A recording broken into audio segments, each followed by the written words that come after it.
वैश्विक महामारी से जंग लगातार जारी है और इस बीच पूरे देश में इस समय कोरोना वैक्सीनेशन जोरों पर है। इस बीच मुफ्त टीकाकरण की मांग के बीच केंद्र ने कहा कि राज्यों को 17 करोड़ 56 लाख खुराक दी गई है। राज्यसभा में नेता विपक्ष मल्लिकार्जुन खड़गे के पत्र के जवाब में आज वित्त राज्य मंत्री अनुराग ठाकुर ने कोविड महामारी से निपटने के लिए केंद्र के उपायों का ब्यौरा भी पेश किया।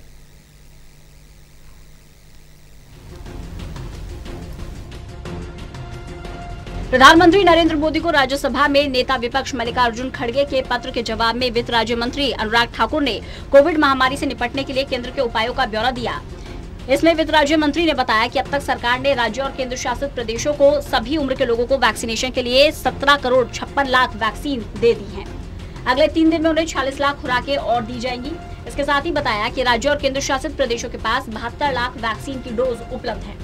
वित्त राज्य मंत्री अनुराग ठाकुर ने कहा कि सरकार ने राज्यों और केंद्र शासित प्रदेशों को सभी उम्र के लोगों को टीकाकरण के लिए कोविड-19 रोधी टीकों की अब तक 17 करोड़ 56 लाख खुराक दी है। अगले 3 दिन में 46 लाख खुराकों की आपूर्ति की जाएगी। कांग्रेस के वरिष्ठ नेता मल्लिकार्जुन खड़गे ने पीएम मोदी को पत्र लिखकर उनसे मौजूदा टीकों की अलग अलग दर प्रणाली की बजाय सभी नागरिकों को मुफ्त टीकाकरण के लिए केंद्रीय बजट से 35,000 करोड़ रुपए आवंटित करने की मांग की थी, जिसके बाद वित्त राज्य मंत्री ने इसका जवाब दिया। राज्यसभा में विपक्ष के नेता खड़गे ने मुफ्त टीकाकरण का आह्वान करते हुए अपने पत्र में कहा कि संसद ने सभी को मुफ्त टीकाकरण सुनिश्चित करने के लिए 35,000 करोड़ रुपए आवंटित किए थे।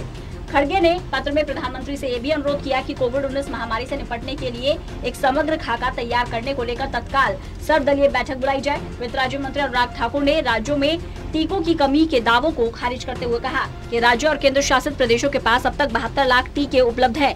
टीकों की और आपूर्ति के बारे में वित्त राज्य मंत्री ने कहा कि रूस से स्पुतनिक वी के टीकों की 1.5 लाख खुराक पहले ही भारत पहुँच चुकी है। इससे अधिक मात्रा में निर्माण के लिए RDIF ने स्थानीय भारतीय कंपनियों के साथ हाथ मिलाया है। वित्त राज्य मंत्री ने अपने जवाबी पत्र में दवाओं और तरल चिकित्सीय ऑक्सीजन की आपूर्ति, ज्यादा से ज्यादा बिस्तर उपलब्ध कराने और महामारी से निपटने के लिए विदेशों से मिल रही मदद को विभिन्न राज्यों में वितरित करने के लिए सरकार द्वारा उठाए जा रहे कदमों की भी जानकारी दी। वित्त राज्य मंत्री ने कहा कि केंद्र सरकार ने पिछले साल कोविड अवधि के दौरान 61,500 करोड़ रुपए की राशि आवंटित की थी, जिसे दोगुना कर 1 लाख करोड़ रुपए से ज्यादा कर दिया गया। इसके अलावा मनरेगा पारिश्रमिक 182 रुपए से बढ़ाकर 202 रुपए कर दिया गया। 300 करोड़ मानव दिवस कार्य सृजित किए गए। वित्त राज्य मंत्री ने रेलवे, वायुसेना और नौसेना द्वारा किए जा रहे कार्यों का भी विवरण दिया। रेलवे के बारे में वित्त राज्य मंत्री ने कहा कि भारतीय रेलवे ने देश के विभिन्न राज्यों में 268 टैंकरों के माध्यम से 4,200 मीट्रिक टन तरल मेडिकल ऑक्सीजन की आपूर्ति की है। इसके लिए 68 ऑक्सीजन एक्सप्रेस रेलगाड़ियां पहले ही चलाई जा चुकी हैं।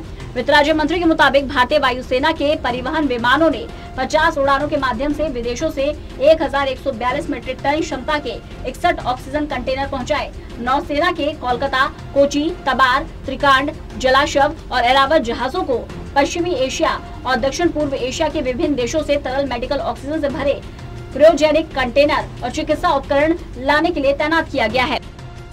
Pradeep Kumar, total news.